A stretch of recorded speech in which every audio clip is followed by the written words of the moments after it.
Attorney, meron pong signature campaign ngayon na inilulunsad para sa ICC po, para sa pansamantalang paglaya ng dating presidente. Ano pong take niyo do'n?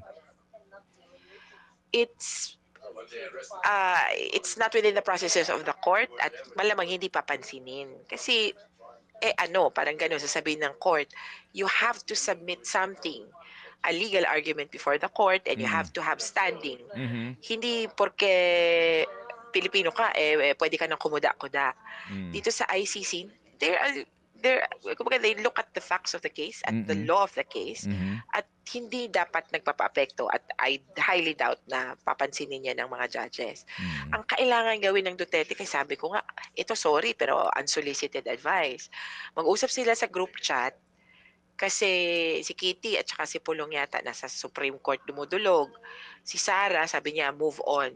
Sara is at one point, from one aspect, correct. Mag-move on na at mag-engage sa ICC because the relief that Duterte wants can only be granted by the ICC. Sinong pwede mag-utos dun sa mga jail guard na, "Oh, laya na yan, palabasin niyo muna, Mm. temporary release." Mm. O kaya walang jurisdiction ng court at palayain na yan, dismissed ang kaso, only the ICC. So you Mm. should engage with them in the Hmm. proper forum. Opo. Kahit pa kailan ba 'to, sa 28 ano? Mm. Sa Makalawa. Kahit pa mag-rally sila sa labas ng hindi bibigay ang ICC na, gano'n natakot kami na Hmm. libo-libo Opo. kayo, hindi. Opo, sige You may have to engage with the processes.